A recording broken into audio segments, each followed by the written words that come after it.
নামাজ পড়ছে মাশাআল্লাহ, রোজা রাখছে, হজ উমরা সবই করছে, বাট কেন জানি পলিটিক্যালি রাষ্ট্র ব্যবস্থা ইসলামের যে রূপরেখা আছে বা ইসলামের যে একটা সুন্নাহ আছে, নবী সাল্লাল্লাহু আলাইহি ওয়াসাল্লামের যে একটা রেখে যাওয়া উসওয়াতুল হাসানা আছে, এইটাই মানুষ মানতে পারছে না বা বুঝতে পারছে না। জাযাকাল্লাহ। আপনারা অবচেতন শব্দটার সাথে পরিচিত কিনা? একটা হচ্ছে আমরা জেনে বুঝে একটা কাজ করি, একটা হচ্ছে না জেনেও করি অবচেতন মনে। তো এটা একটা দেবতা, ডেমোক্রেসি একটা দেবতার নাম, যেটার পূজা করছে এখন মানুষ সারা ওয়ার্ল্ডে। আরেকটা হচ্ছে এইথিজম, নাস্তিকতা। একটা হচ্ছে, আমি লিখছিলাম সকালবেলা, একটা শব্দ বের হয়েছে আর কি লিখতে লিখতে, একটা হচ্ছে ডেমোক্রেসি, একটা এইথিজম, একটা ন্যাশনালিজম, একটা কমিউনিজম, আর একটা হচ্ছে সেকুলারিজম। 5টা শব্দ বললাম আর কি। এখনকার এই বিশ্ব ব্যবস্থায় ইসলামী খেলাফতকে দূর করে দিয়ে, উম্মাকে বিভক্ত করে দিয়ে, মুনাফিক শাসকদেরকে বসিয়ে ইন্টারনালি প্রত্যেকটা রাষ্ট্রে এই 5টা দেবতা বসানো হয়েছে। ডেমোক্রেসি, এইথিজম, আর বললাম কি ন্যাশনালিজম, একটা কি বললাম কমিউনিজম এবং সেকুলারিজম, DANCS, কিছুটা ড্যান্সের মতো আর কি। আসলে এরা বিশ্বকে নাচাচ্ছেই, এরা এইসব মতবাদ দিয়ে বিশ্বকে নাচিয়ে বেড়াচ্ছে আর কি। তারা নিজেরা নাচে না এগুলোতে, বরং তারা এগুলোর মধ্য দিয়ে মুসলিমদেরকে নাচায়।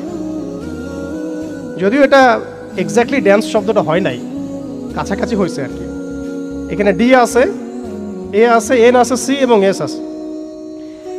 এই 5টা দেবতার শেকড় যদি এই বিশ্ব থেকে উপড়ে ফেলা না যায়, তাহলে ইসলামী শরিয়া, ইমারা এবং খেলাফা কায়েম হবে না। এবং যখন এই বিশ্বে ইনশাআল্লাহ তাআলা আগামীতে শরিয়া, ইমারা এবং খেলাফা বাস্তবায়িত হবে, তখন এই 5টা দেবতার কোনোটাই বাকি থাকবে না ইনশাআল্লাহ। এই নাপাকিগুলো থেকে পবিত্র না হয়ে বা পবিত্রতা হাসিল না করে আপনি আমি যতই একটা গ্লাসের মধ্যে মধু ঢালি, আর আপনি দুধ ঢালেন, আর কোনো শরবত ঢালেন, ওই গ্লাসটাই নাপাক। আফসোস হচ্ছে আমরা এই নাপাকিগুলো ধরতে পারছি না অনেকেই। আল্লাহ পাক আমাদেরকে ধরার এবং বোঝার তৌফিক দান করেন। এই সিস্টেমগুলো ব্যর্থ, এই মতবাদগুলো ব্যর্থ।